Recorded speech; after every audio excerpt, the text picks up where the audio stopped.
You'll go insane if you keep going like this. One more day, and you'll be in the loony bin. I just know you will. And for what, brother man? For the working class.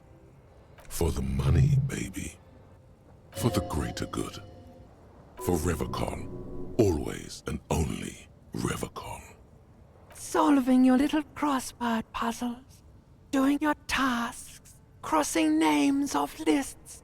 Trying to become some sort of world detector. It won't make it okay. It won't put smoke back in her mouth. There he goes again. He's a real political animal, our Harry. He still doesn't see that it's the world changing around him. He's got no idea what he's in for. Beep, beep, beep. The alarm is ringing, Harry. The disco circus goes on and on. You barely slept 3 hours last night. You can do it. It's nothing. Do it for the city. Go. Do it for the wind. Do it for the picture puzzle. Put it all together. Solve the world. One conversation at a time.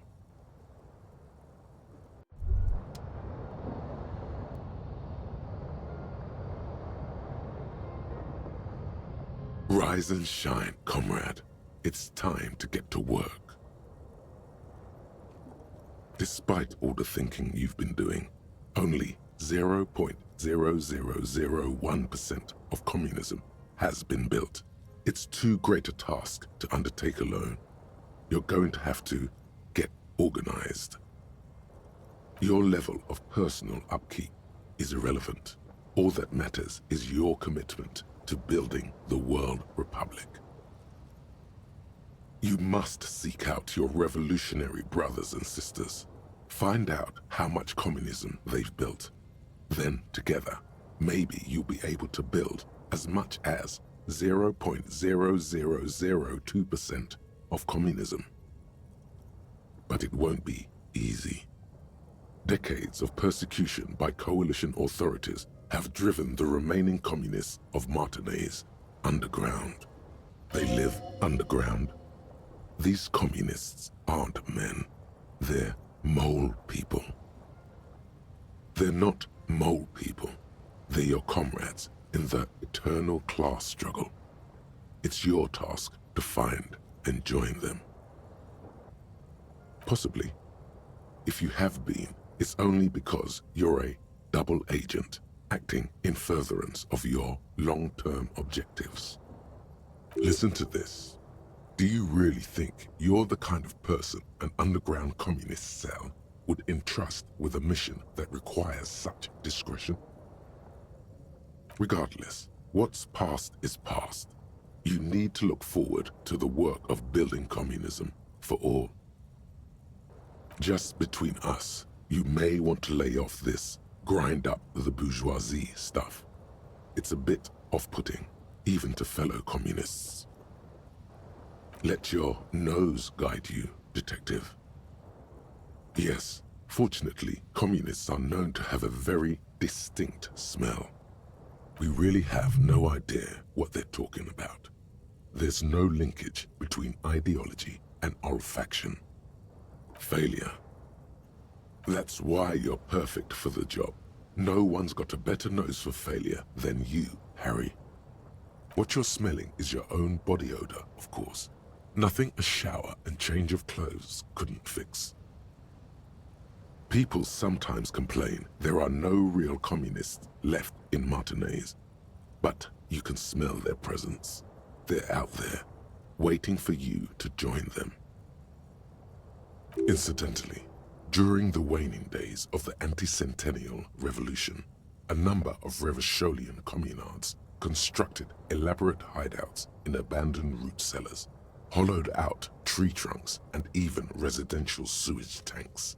This latter phenomenon gave rise to the early anti-communist slogan, "The future's bright when you flush out the white." First, you'll have to locate the remaining communists in Martinez. When you get near to someone with revolutionary potential, your nose will give you the signal to establish contact. Again, no, it won't. Any olfactory response you perceive will be strictly psychosomatic. Judging from the bust of Krasmazov and other revolutionary paraphernalia you discovered, it seems that the Cape Side apartments may be a hotbed of communist activity. You should begin by interrogating those lawless malcontents at the Dock Workers Union. They're an obvious place to start. You'll discuss the monumental world historical task that lies before you. You'll engage in rigorous and spirited debates about Mazovian theory and practice. But mostly, you'll probably complain about other communists. Not at all. Complaining about other communists is one of the most important parts of being a communist. Here we go. Wake, brave worker. 'Tis no time for bed. Fight till there's no slaves below, and no masters o'erhead.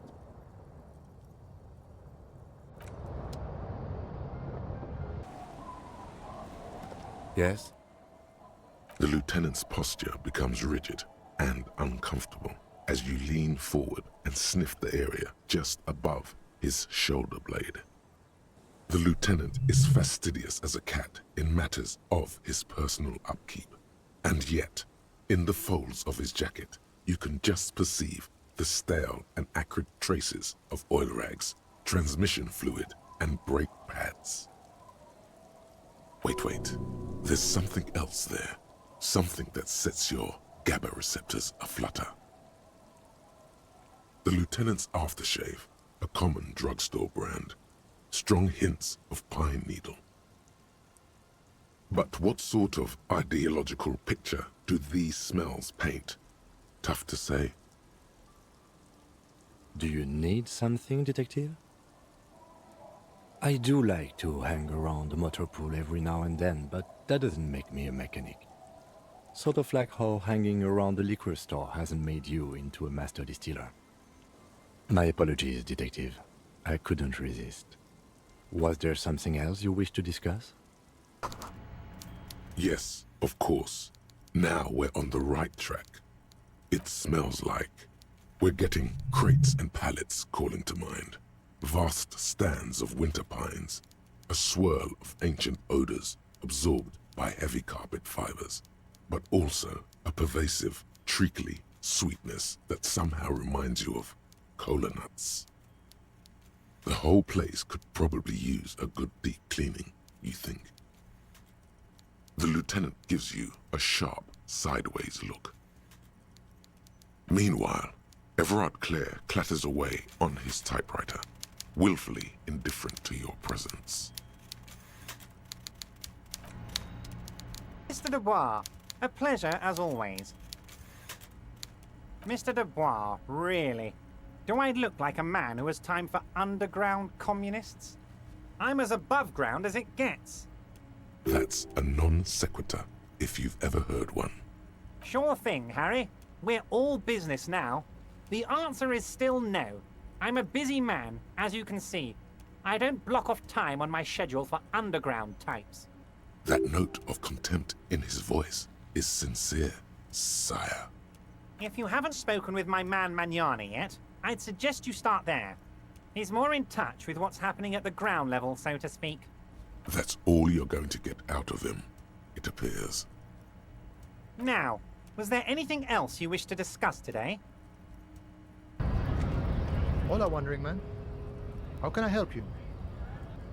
What's that, Boya? Now's your chance. Remember, communists are notoriously skittish, so it's best to insinuate your way in. Hold on. This isn't a man who goes in for subterfuge. He prefers someone who'll look him in the eye and say exactly what's on his mind. Now, that is an important subject, but also a sensitive one. Still, good of you to just come straight out with it. No beating around the bush. Yes, he certainly has a way of just coming out and saying things that normal people wouldn't. So you've given up copying and now you're hunting comunistas. Care to say why? Oh, I see. I wish I could help. Unfortunately, I don't know many comunistas. Some are, some aren't. It's a big institution, room for all kinds. Comunistas, feminist supremacists, even an anti-institutional boyadero. There is warmth in his voice when he talks about the Union. Whatever his personal politics, this is his home.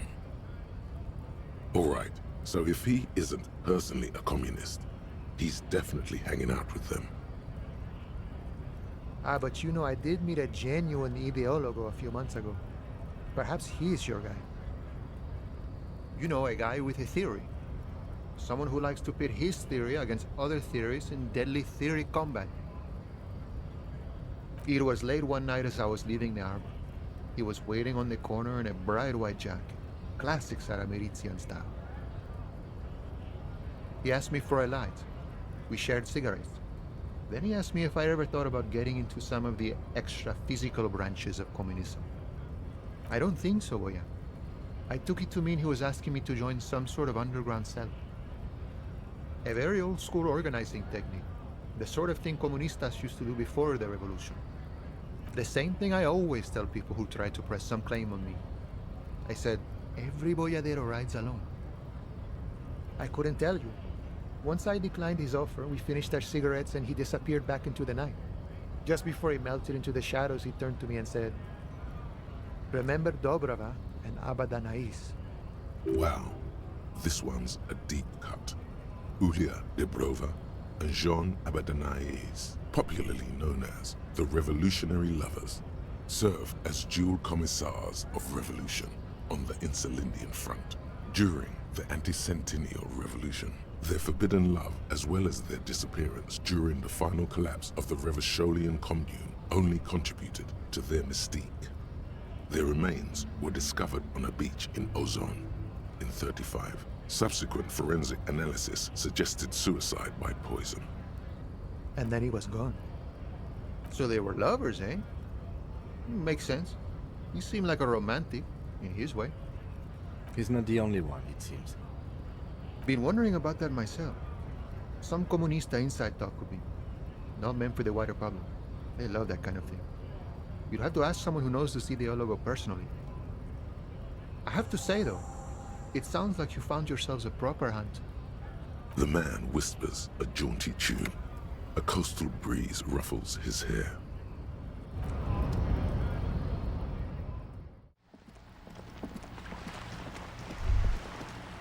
There it is again.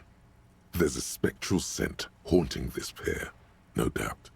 And it smells like sea brine mostly, because it's a pair. Years of turmoil, of hopes and dreams, ground beneath the inexorable tides of capital. What do you smell? The first thing that strikes you is the overwhelming brine.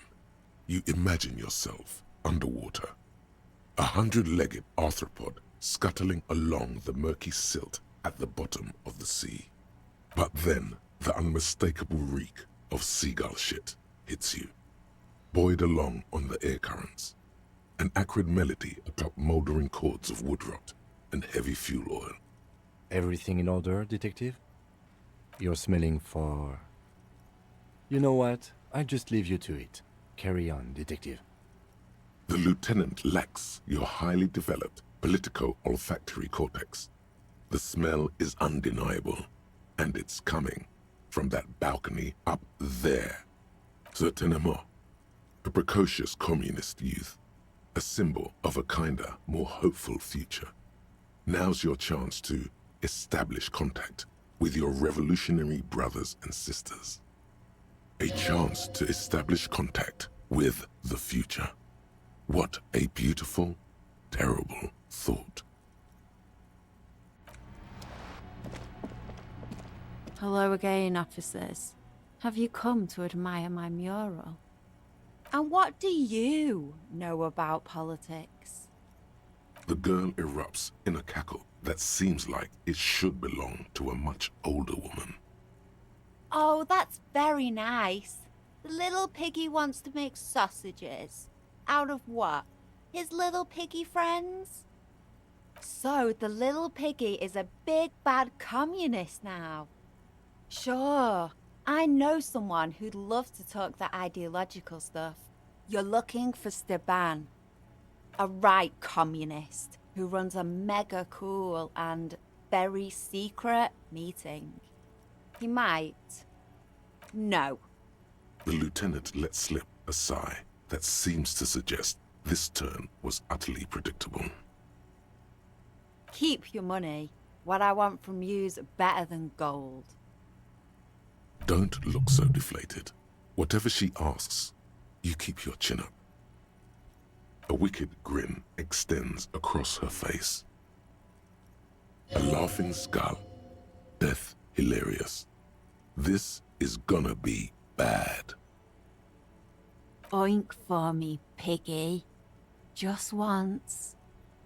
Wow, that was easier than I expected. It's almost like you've been wanting to do it this whole time. The lieutenant, needless to say, is not impressed. Sounds like you're really serious about meeting Steban. It's touching, sort of. Steban's group meets only at night, in an old room in these apartments here. It just so happens you're in luck. Their weekly meeting is tonight. Poke your snout around sometime after 10 p.m. and you might just find them. Just that he's a real communist. Not like the play acting you've been doing. The rest, you'll have to see for yourself. Hold on. You didn't think it would be that easy, did you? See, Steban's a bit on the paranoid side. He's got all these mega secret passphrases to keep out infiltrators and the like. You can't join the meeting without one. Not to interfere in your personal errand, but I wonder whether it might have something to do with that phrase Mañana mentioned overhearing. Remember Dobreva and Abadanais. The lieutenant nods. Guess this is what happens when two pigs put their heads together. That's enough. Off with you then. That isn't just a five-pointed star. It's an inverted white pentagram cradled in a wreath of antlers, the iconography of communism, in other words. The star and antlers was developed in the 6th decade of the last century and quickly adopted by Mezov and the communards during the revolution. Even today, half a century after, the star and antlers retains the ability to evoke hope, disappointment, and fear in equal measure. To symbolize the toppling of the old order. Also, some social democrats were already using it. The wreath of antlers represents a natural crown. It was about building a society that could exist in accord with the natural world, and at the same time above it. Because white is the color of peace. Gone is the glory of hope. Only the scribblings of impoverished students remain in dirty hallways. You are the big communism builder now. It's you or no one. As you approach the metal grill, you can hear several voices having what appears to be an animated discussion. This must be it. Beyond this door lies the beating heart of radical communism in Martinez. Somehow, the night air softens the smell of trash and sea brine. As the breeze pulls through the canvas like a shuttle through a loom, you catch a hint of something unexpected. Something earthy, warm, and burnt. The acrid smell of failure. No, that's just slightly burnt coffee. A smell you would recognize anywhere. Just look at these pigs sniffing about after hours. Must have slipped my mind. You know how it goes. The metal grill is cool to the touch. You notice the lieutenant is looking uncustomarily anxious. His posture is rigid. His right hand hovers near the zipper of his jacket. He wants so badly to draw his armistice, but he also doesn't want to draw it. Something's not right here. The equation doesn't quite balance. Which is just to say, we should be prepared for any eventuality. You can make out at least two separate voices. Two voices, both male, approximately early 20s. Careful with those now. I have it. It's going to work. I can feel it. The clang of metal reverberates all along the scaffolding. The voices coming from the other side fall silent. A pair of frightened hares cowering in some dark crevice of their burrow. Who's there? Is that you, Morris? Come crawling back already. Get out of here, traitor. For a moment, silence. A slight sensation of static electricity as before a storm. A miniature conference is taking place inside, and you are the subject. What's the passphrase? There's no response. You begin to wonder whether they've slipped out some back way. No, they're still there. You can feel them back there. Alright. The key's taped to the back of the door frame. Just make sure you put it back when you're done, or we'll all be locked out. And do watch the concrete. It just kind of falls away, in places. Charmant. After you, detective. Have fun at your underground meeting, Pig. Hope it's a blast. The two young men are either oblivious to or ignoring your entrance. Their attentions are fixed on whatever it is they're stacking in the middle of the floor. Matchboxes, it appears. I think it's holding, Alexis. It is. It's holding. It's definitely not holding. Those matchboxes are stacked so haphazardly, it's like they want them to collapse. Careful, careful.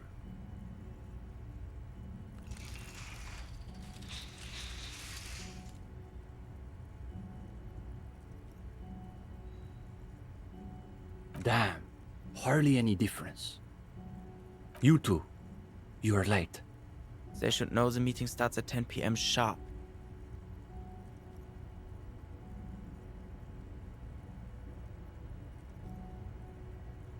One leader and one follower. The most ancient power dynamic. There's a great deal of tension in this young man's shoulders, more than someone his age should bear. Meanwhile, his companion inclines toward him, eager to catch every word that dribbles from his friend's mouth. Just a moment. Could this be the former owner of a certain jacket you acquired recently? Don't let them see you flustered, sire. Play along.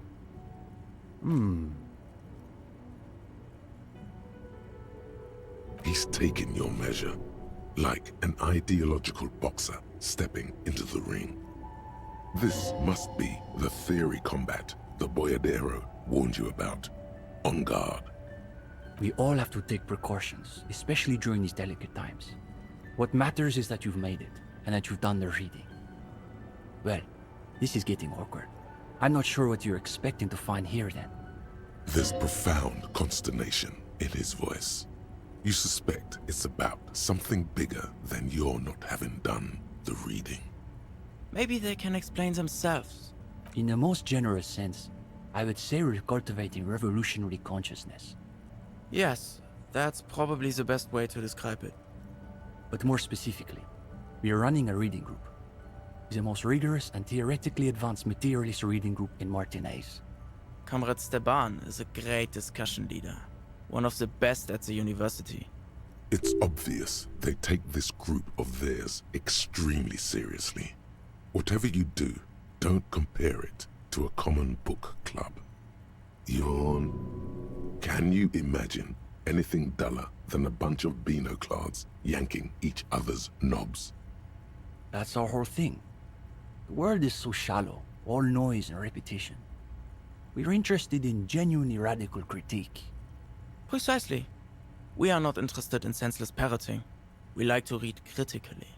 Within the contours of Mazovian historical materialism, of course. Huh. As though you can call that pablum teaching. One thing you learn quickly at university is that you're not going to find a real education in any lecture hall or discussion seminar. We are post-attendance, basically. Exactly. The only worthwhile part of the so-called École Normale de Revachol is the library. That's where we've made our greatest critical strides. We study all the foundational texts of Mazovian theory, of course. Just last week we finished the second volume of Puncher and Watman's Innocence of Capital. Truly extraordinary. And before that we spent 6 weeks on State and Plasm. For some reason, the word plasm catches in your ear like a piece of old wax. This is fine. You can handle a list. In fact, you find the tedium strangely soothing. We've also read Wertmüller's The Megastructure of History, and before that, Real and Reality. Communist theorists love puns, in case that wasn't obvious. Hablars une paix infernale. The original Fizdale translation, not that watered-down revisionist garbage. These two deserve the Order of Honor for bullshitting. There's no way they've actually read all this stuff. Obviously. But, of course, our special emphasis is on the theories of Ignace Nilsson and his followers, especially the inframaterialists. One of Krasmazov's closest associates, Ingus Nilsson, was a leading political and military figure in the anti-centennial revolution. Why do you always leave out the good parts? Tell him how he got his true name right now. Oh, right. During the disastrous retreat from Grad to Samara, Nilsson personally ordered up to 12,000 prisoners of war impaled on sharpened spruce trees in the Samaran backcountry. Thereafter, his opponents began referring to him as the apocalyptic Shrike. Today, Nilsson's reputation has waned in most parts of the developed world, with the exception of the People's Republic of Samara, SRV, where he is recognized as a founding father. His political philosophy is a variant of Mazovianism, called Nilssonist Mazovianism. The young man raises his fist in reply and gives you a curt nod. He also happens to be the greatest communist theorist after Mazov himself. It was Nilsson who first postulated the existence of ideological plasm, which forms the basis of inframaterialist theory. Those words again. You've got to find out what this inframaterialist stuff is all about. Whatever it is, one thing's perfectly clear. These young students have a much deeper understanding of communism than you do. You could learn a thing or two from them. If you can convince them you're one of them. The young man sighs. His companion looks about furtively. What do you mean? This is the reading group. We're in something of a rebuilding phase. Some of our former comrades didn't have the ideological fortitude our work demands. Intellectual attrition is maybe the best way to describe it. Felix said he couldn't keep up with the reading on top of his classwork. And Susanna wanted to read text other than Mazovian theory. Like novels, if you can believe it. Imagine the audacity of wanting to read a novel in a reading group. See? Even the gendarme gets it. We've tried recruiting new members, but unfortunately the current intellectual climate is pretty hostile to inframaterialist thought. These days, if you're on the left, the ascendant schools are the Gottwaldians and their iconoclasts. Don't forget about Maurice and the turnips. Right. Then there is the whole turnip debacle. They're the most depressing school of communism. They love writing long books with a patina of Mazovian theory to cover up their cheap psychologizing. A gang of cheap psychologists and intellectual midgets. Typical Gottwalders, in other words. It's okay for Uli to say that, because his dad is from Gottwald. The Gottwald school believe that intellectuals as a class are incapable of sparking revolutionary change. So all they can do is critique capitalism from inside itself. In other words, they have lost faith in their own relevance. That's why they spend all their time smoking cigarettes and writing long works of criticism that make you want to commit suicide. It is miserable. That's probably why they're always committing suicide. You see, the Gottwald school look like communists. They talk like communists. But scratch the patina and you'll see beneath that they're just depressed liberals who've read too many books. For starters, they love talking about beans. That's right. Iconoclasts are obsessed with beans. They love thinking about beans. They love counting beans. But most of all, they love building models to predict how many beans there'll be in the future. Nota bene, iconoclast is an extra pejorative form of the already pejorative name, Mazovian economists, a moderate school of Mazovianism which advocates the gradual transition to communism through carefully managed economic modernization rather than violent social revolution. They're by far the most bean-centric school of communism. Ah yes, the much maligned bean counters, ensconced in their think tanks and high-rises, believing they can save the world through a series of incremental, assiduously technocratic reforms. If only. They've got all the beans accounted for in their asset sheets, their quarterly budgets, their future projections. But for some reason, there are never enough beans to go around. So we've just got to cut our bean rations in half. And next thing you know, there are budget cuts, so now we've got to cut the bean rations in half again. You see, iconoclasts claim to be communists, but in reality they're just liberals with hard-ons for spreadsheets. Of course not. The only people who actually call themselves liberals are mouth-foaming reactionaries. Basically indistinguishable from fascists. You'd need an X-ray machine to tell the difference. Cindy is... how to describe her role? Something of an ideological auxiliary, perhaps. Yes, that's exactly how I would put it. And naturally, we support her radical counter-liberal aesthetics. But she refuses to submit an essay, so we can't call her a member of the group per se. That doesn't stop her from using the room for studio space, of course. It's an unfortunate story. You see, our ex-comrade Maurice is something of an economist. He's studying macro and microeconomics. Wow, a real intellectual, it sounds like. Right. So a few weeks ago we were discussing the extra physical capabilities of the revolutionary state. And Maurice said... what were his exact words, Ulex's? It was unbelievable. He said, turnips don't care if they are grown by communists, moralists, or Vulcan. They grow just the same.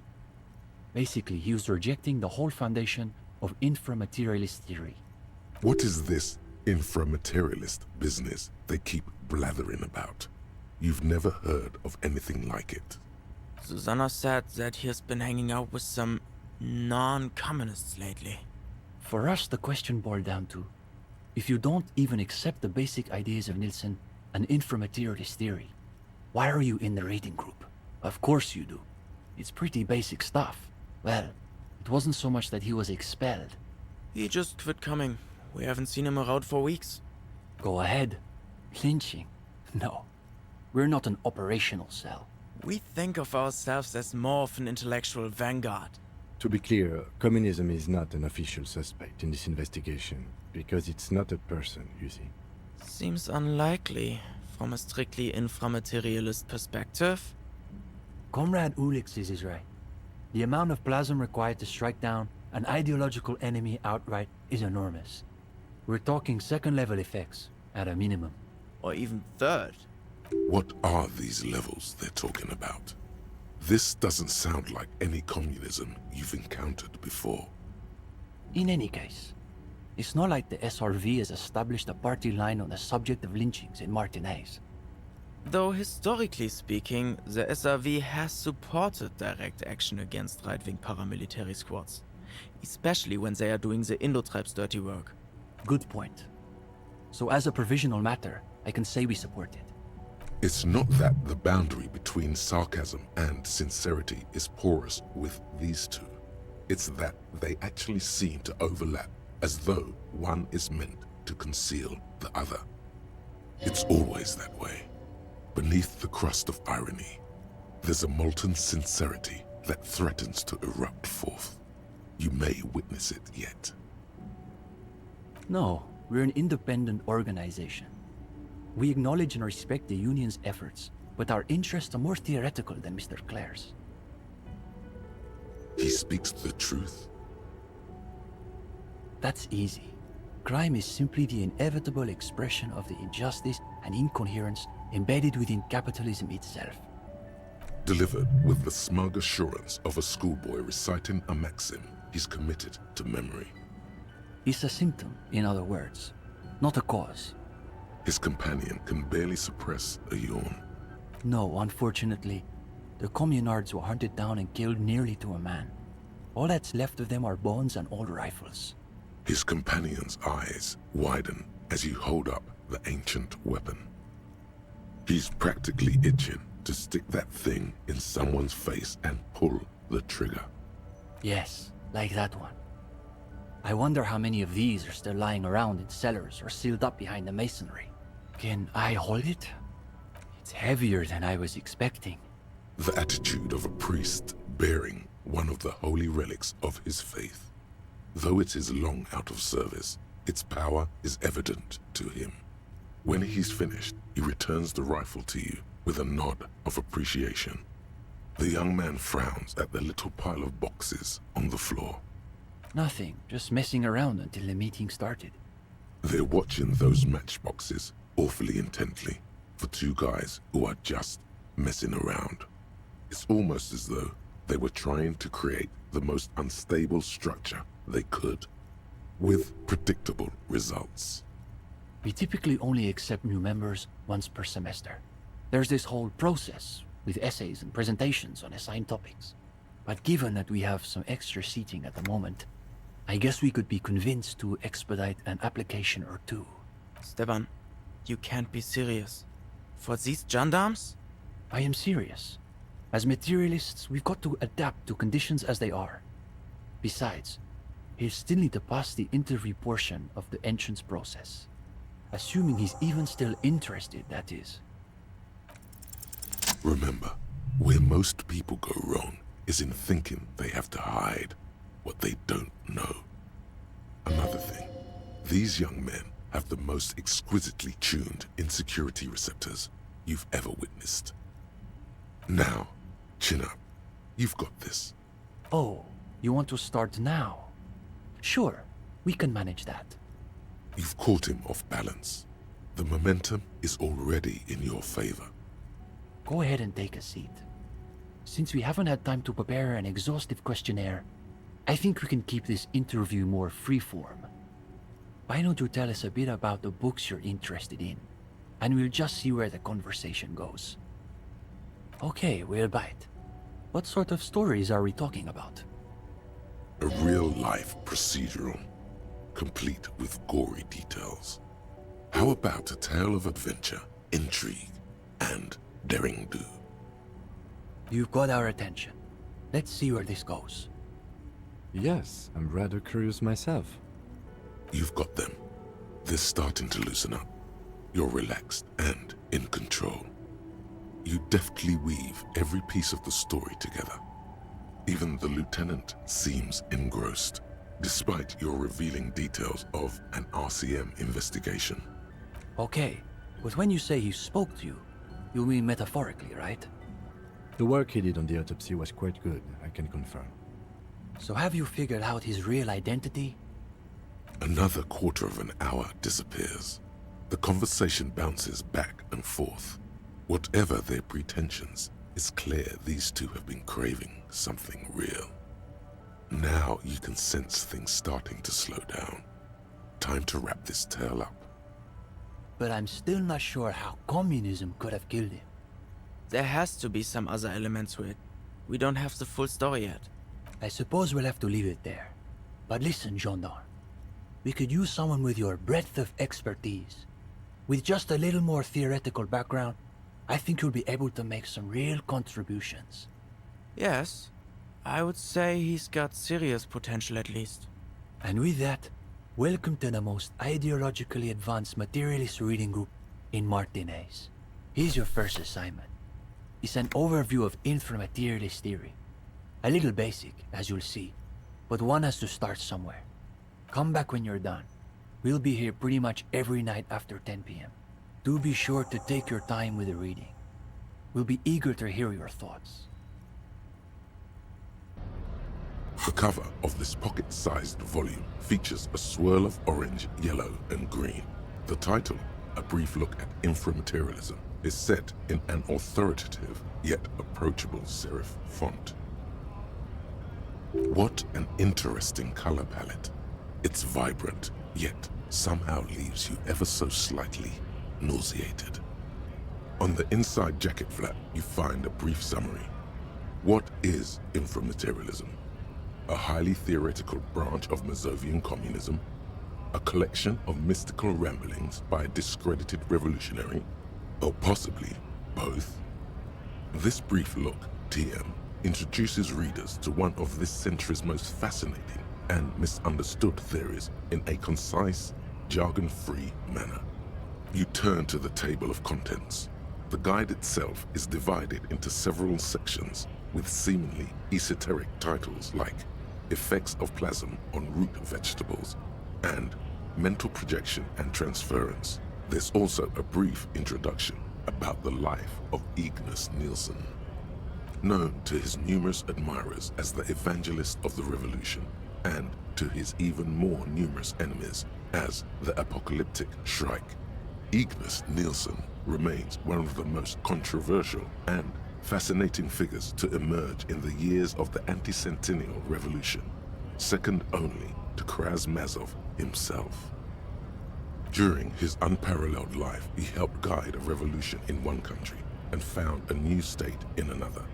Along the way, he committed some of the most notorious war crimes in an era famed for its atrocities. He is your brother, a fellow doom prophet. And yet, his most fascinating contribution to history may be the most overlooked. His theory of ideological plasm, from which his followers and successors developed the school of communism known as inframaterialism. If you're like most people, you probably believe that your thoughts reside in your brain, right? Yes, you have a little cabinet for organizing and storing them away.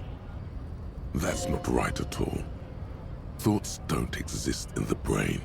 They float through the air. Your brain is but a fish swimming through them. Very interesting, and not so far removed from Ignace Nielsen's own theories. As Mazov's devoted comrade and leading theoretician, Nielsen was responsible for developing much of the intellectual foundation of communism. But his interests and speculations were famously wide-ranging. During his final years in exile, he produced, among other things, an early guide to home brewing, instructions for raising revolutionary children, plans for a universal pictographic language, and a detailed materialist critique of Dolores Day's chess strategy. A true man of ideas, equal to any of the great DeLorean polymaths. But one subject he returned to time and time again was the fundamental relationship between thoughts and matter. We may yet discover, he wrote in his notebooks, that under certain exceptional circumstances, the proletariat's embrace of historical materialism may be so fervent that their beliefs take form in the world of matter as a kind of revolutionary plasm. Certainly, in essence, Nielsen is arguing that thoughts don't just reside inside the brain, they radiate outward from it. According to this idea, the brain is an ideological transponder, constantly emitting waves of highly politicized energy, which Nielsen called plasm. Woe is right. What's more, Nielsen speculated that this plasm, when it becomes powerful enough, might begin to influence the material reality surrounding it. Hence the name, inframaterialism. Unfortunately, Nielsen passed away before he was able to develop these initial ideas into a full-fledged theory. That work was left to subsequent generations of communist theorists. Building on Nielsen's basic insight, these theorists reached a startling conclusion that a sufficiently revolutionary state might begin to exhibit certain extra-physical effects based on the amount of plasm generated by its citizens. Correct, though certain particulars of the theory are commonly attributed to Nielsen himself. The evidentiary basis of those attributions has always been a point of contention between inframaterialists and their critics. The actual theory is highly technical, but for the purposes of this brief look, TM, that's a fine working definition of the concept. That's because this is absolute idiocy, not even worth engaging with. No. There's something here. You can feel it. Inframaterialists divide the extraphysical effects of the revolutionary state by the level of plasm required to achieve them. At the lowest, or first level, revolutionary plasm is believed to stimulate or invigorate matter without altering its essential properties. Precisely, though plasm does more than increase vegetable yields, it may also influence the physiology of revolutionaries themselves. It's also been postulated that plasm may account for the remarkably full and manly facial hair observed on many communist males. Of course, inframaterialists argue that revolutionary plasm may stimulate human physiology in other ways as well. Oh yeah, we're talking about white-hot communist sex, baby.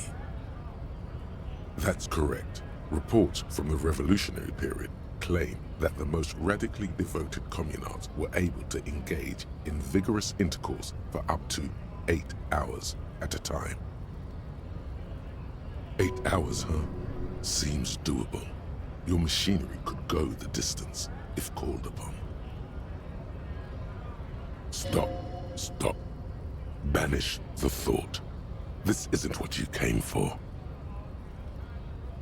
No wonder the communards couldn't shoot straight. They were too shagged out.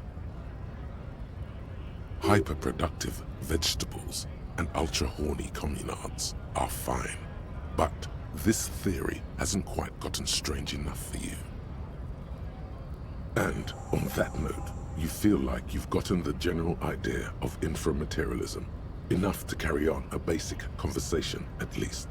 But if you'd like to go even deeper into some of the more speculative aspects of the theory, you could always read further. Of course you want to go deeper. What else are you here for? The book fits quite snugly into your palm. It would also fit comfortably into a jacket pocket. You flip forward a few pages until you come upon a chapter titled Mental Projection and Transference. When a community has achieved a sufficiently high degree of revolutionary fervor, inframaterialists believe that second-level effects may be observed. At this second level, certain hyper-revolutionary individuals may even develop the ability to extend their thoughts into material space and vice versa. According to inframaterialist theory, yes. Under suitably revolutionary conditions, that is. Of course, one doesn't need to be a communist to be attuned to the thoughts of your brothers and sisters. It's become something of a folk legend that during their final meeting, Nielsen and Mazov didn't speak a single word, preferring to sit in silence with their chamomile tea, reading one another's thoughts. One of the minor tragedies of the late revolutionary period is that few reliable accounts survive. Much of what we know of the communards' activities during this period come from memoirs and second-hand accounts, some only written down decades after the fact, and of dubious authenticity. I suppose we do work quite well together. Your words hang in the air as the lieutenant scribbles something in his notebook. At some point, he realizes you're waiting for him and looks up with a tightly knit brow. The lieutenant looks at you evenly for a moment, then returns to his notebook without a word. Did I? My bad, detective. won't happen again. As we were saying, it's generally believed that these effects are only exhibited by certain hyper-revolutionary individuals, generally less than 0.01% of the revolutionary population. Because plasm has never been directly observed, the exact mechanism behind these effects remains entirely speculative. In other words, there's no evidence that any of this mind-reading stuff is real. Why are you getting hung up on mechanisms? Open your mind's aperture just a little wider. You're so close to true understanding. Most inframaterialists would argue that the inability of skeptics to detect plasm is simply evidence of their own insufficient revolutionary enthusiasm. There you have it, a perfectly unfalsifiable loop. The theory is impossible to disprove on its own grounds. Meaning, it's hardly a theory at all. This should be more than enough for a stimulating discussion. That said, if you're still yearning for more, you must. Everyone knows books save their best parts for the end. You breeze through the next several sections until you arrive at the final chapter, titled A Communism Above Reality. When a society's revolutionary fervor reaches the third and highest level, inframaterialist theoreticians have postulated that the laws of physics cease to be laws. Say it. You know you want to. Under suitably revolutionary conditions, you might be. Though inframaterialists would argue that it's more like the community is, collectively, the law.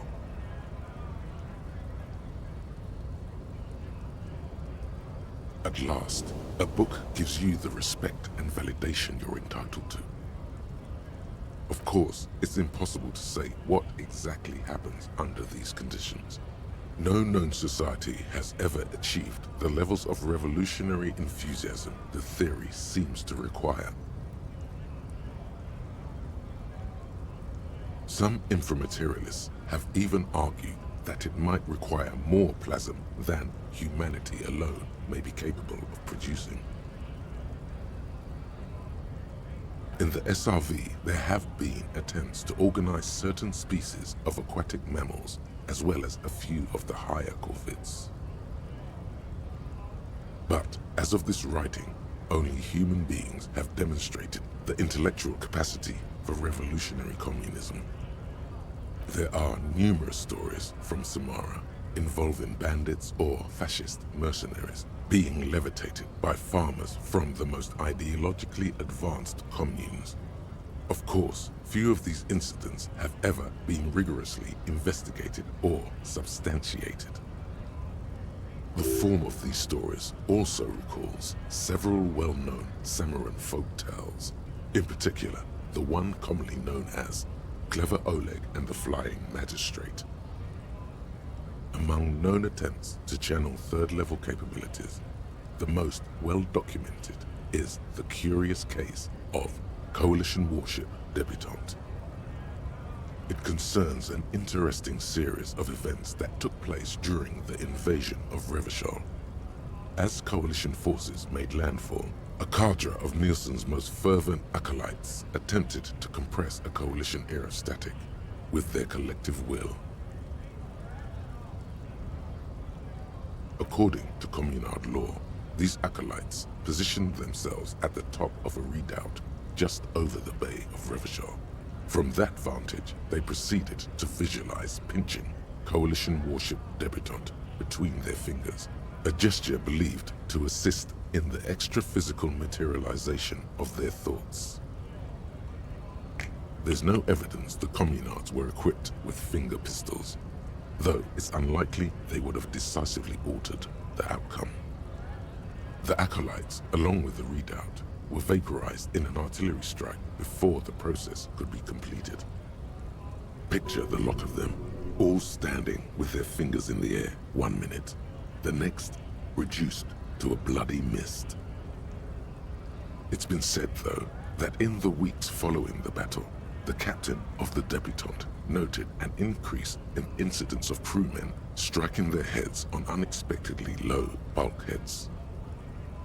Of course, colorful anecdotes only scratch the surface of what inframaterialists believe may be possible in a truly third-level society. Some have theorized that such a society would be fundamentally unrecognizable, lacking many of the institutions we typically take for granted in advanced societies, including organized governments, financial institutions, and law enforcement. This sounds like a seditious fantasy. How can they allow books like this in print?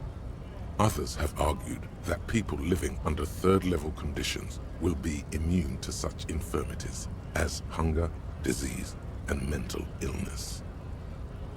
In some of his later writings, Nielsen himself speculated about the potential for an extra-physical architecture that disregards the laws of bourgeois physics and instead relies on the revolutionary faith of the people for structural integrity.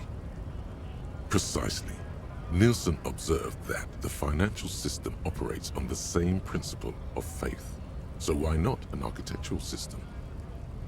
On the following page, you come across a few black and white reproductions from Nielsen's own notebooks. One sketch depicts a government ministry shaped like a great inverted pyramid, a hectare in width at the top, balanced atop foundations the size of common apartments. Another depicts a leaning tower wrapped in a dramatic helix. The caption beneath it reads, "The Tower of History." Something about that tower looks awfully familiar. Could it be that's what the students were trying to recreate with the matchboxes? In the corner of one of the reproduced notebook pages, you can make out the following words, written in Nielsen's distinctive slashing script. A state that has lost the faith of its people has forfeited the right to exist. There is no more. You've reached the outer theoretical limits of communism, and in less than 200 pages. If you'd like to read further, may we recommend a brief look at Occidental architecture? A mustachioed and mutton-chopped man, amateurishly depicted, gazes at you with sad eyes. A plaque reads, K. Mazov. There is a spiderweb in the lower left corner of the portrait. Years' worth of dust is shaken off. The full head of hair, matched by an ample moustache and sideburns, look a bit silly. Someone crouches, heels digging into wet sand. Hands sweep across the sand, grains sticking to the frayed skin of the fingertips. An old man sits on a slab of concrete and taps his fingers against the glass of a scope. You shudder. Yes, I can see that. Looks like some communists were hiding out here. They left a long time ago. The lieutenant does not seem to share your enthusiasm. Half a century? This was probably part of the network of defense posts the communards built against the amphibious landing. I think the purpose of this bunker was to produce propaganda. It would have had radio equipment back then, but that's all been looted. We have found a lot of those lately. I guess what most people think of as history tends to linger in rundown neighborhoods. Martinez being what it is, no one has gone through the trouble of cleaning out the old bunkers. Good hiding place for someone who's up to no good. I won't stand in your way, but only after we're through with this case. Millions of depictions of Mazov have been produced. They're not all connected. Besides, that looked like some student. The youths always go for this kind of stuff. You mean like Ruby? No, I think we've stumbled on a piece of history.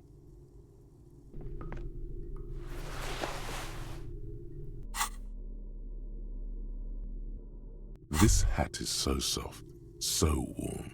It wraps around your head, and your mind tingles with all manner of socio-economic theory. Kraz Mazov would have worn this, Yushenka. Mazov knew where to cook those thoughts. That's why it bears a Mazovian logo. Glory to the revolution, comrade. Whether you like it or not, wearing this hat has made you more communist. You're back. Yeah, it's hers. She just sort of moved it all in a few months ago. She said if she's going to make truly radical art, she needs a suitably radical workspace. And I don't think she could afford rent at an actual studio. Oh, sure. He's definitely interesting, I would say. Interesting? Isn't that just binoclad for, I don't have a real opinion? His companion's eyes widen with interest. He has a cold smile. If this is what the Union man meant by theory combat, you've just scored a decisive blow. Come on. It's not that I don't have anything to say about Cindy's art. It's more that I'm still working out the details. It's a complex question. You've got to take your time with it. You flustered the poor boy. Now he's got to say something. I guess you could call her latest stuff a sort of counter-bourgeoisie calligraphy. She's got a real taste for radical slogans. It's too bad she hasn't developed the theoretical foundation to do truly radical work. I think she'll get there, though. She's still looking for a subject equal to her ambitions. The deal, at a fundamental level, I guess you could call it the shattered bones of a dream crushed by capital. A feeble and hopelessly mixed metaphor. That's really good, Steban.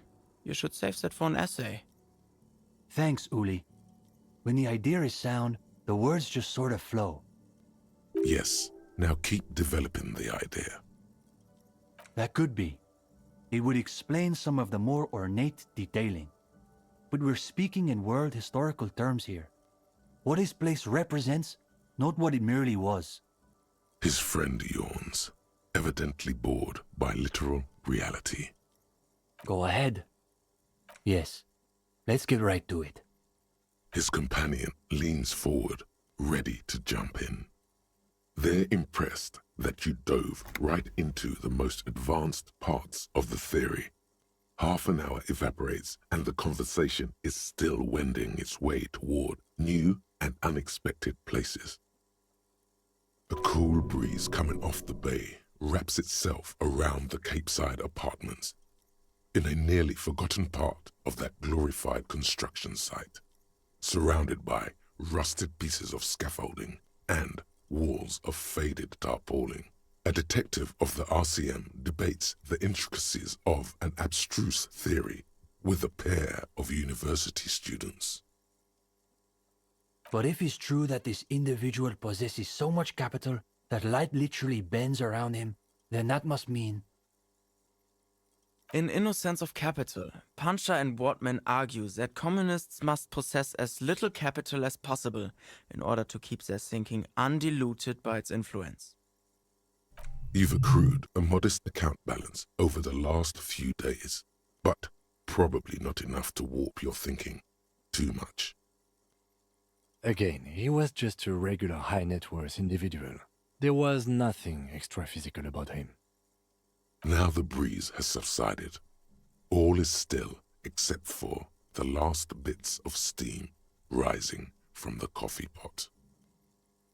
Well, on that note, I think we can call it an evening. No, wait. Can this really be the end? You feel like you've just gotten to the real stuff. Yes. One of our better discussions lately, on the whole. What do you mean, is that it? You've done the reading, we talked about it. What more do you expect from a reading group? Well, you could always ask, I guess. He probably won't get a better chance. Honestly. But it's getting late, so maybe pick the most important question. Detective, how should I know what questions you have about communism?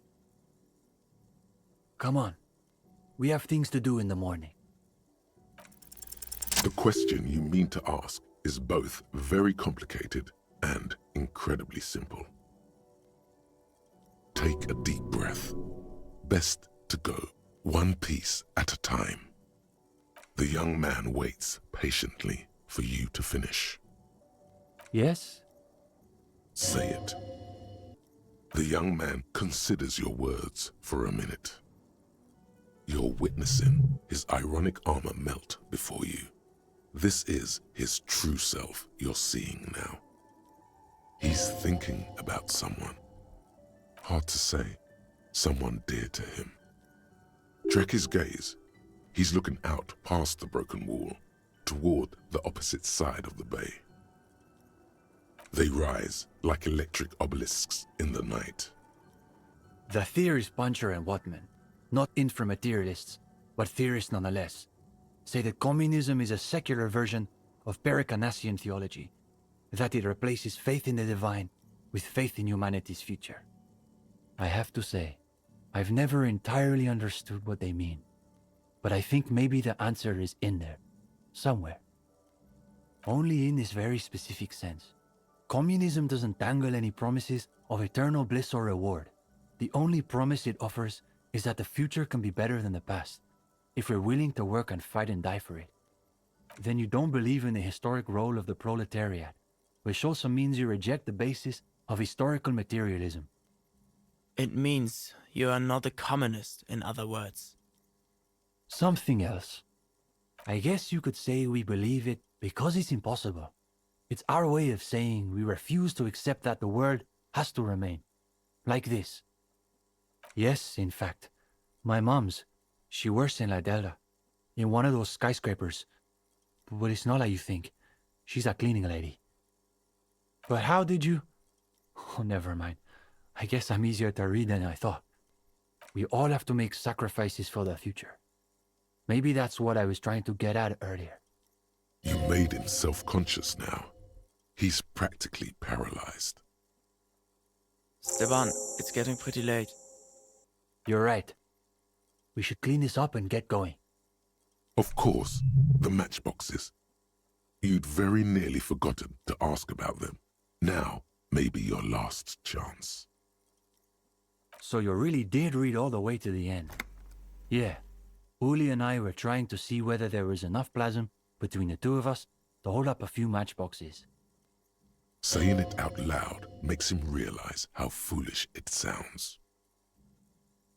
It was just a little informal experiment. No reason to take it too seriously. The young man looks at you a moment, then at his companion. What could it hurt? All right, let's give it another go. You know what? I'll sit this one out. I don't think you want my skeptical materialism interfering. Before long, a modest tower begins to rise from the pile of matchboxes. You place every box with the utmost delicacy and precision. Easy, Uli. It's holding. It's holding. For the moment. The higher the tower goes, the quieter the room seems to become. Aside from the occasional comment, the three of you are completely absorbed by the task. All right, you go next, Steban. The young man pushes back his shirt sleeves, revealing the pale flesh of his forearms. Is it? It's holding. It's holding. Yes, this is the closest we've ever gotten. It's almost exactly as Nielsen's sketch imagined, a physical manifestation of the dialectical spiral of history. All right, gendarme. Your turn. You've got this. Theories aside, they're only matchboxes. Even the lieutenant is watching intently now. It's...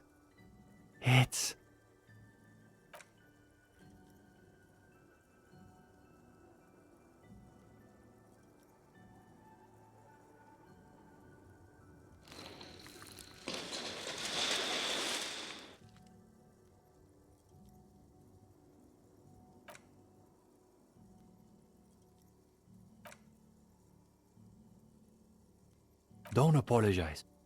As I was saying, If it were easy, it wouldn't require so much plasm to work. Undoubtedly.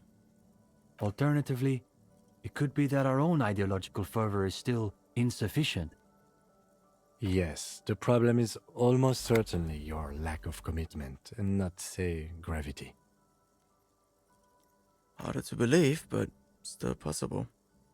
Either way, that's enough parlor games for one night. Thanks for humoring us. We should probably clean up.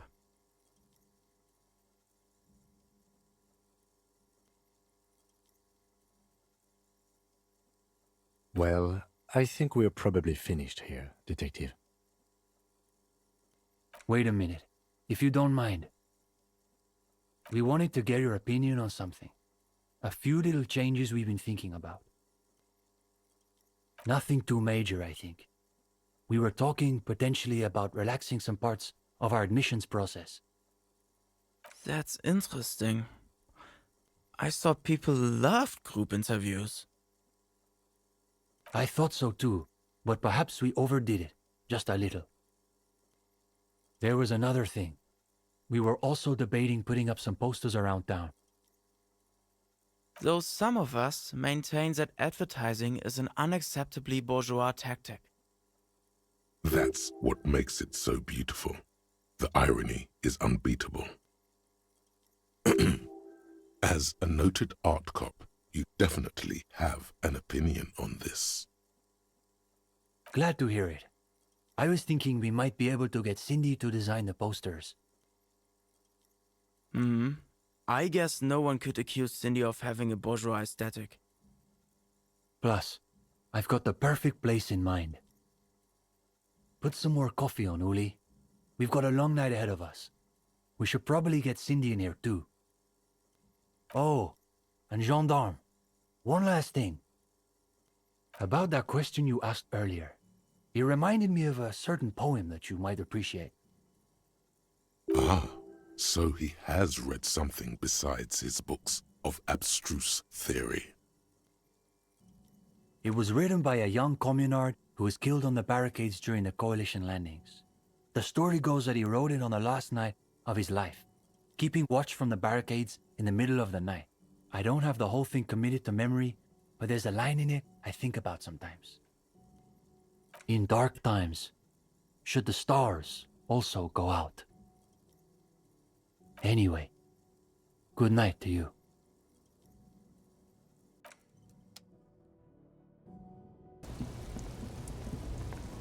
The old king and his horse have been covered in posters with radical slogans like "No kings, no bosses," and "Again and once more after that." At the bottom of the posters, in smaller lettering, are details about meeting at a local coffee house.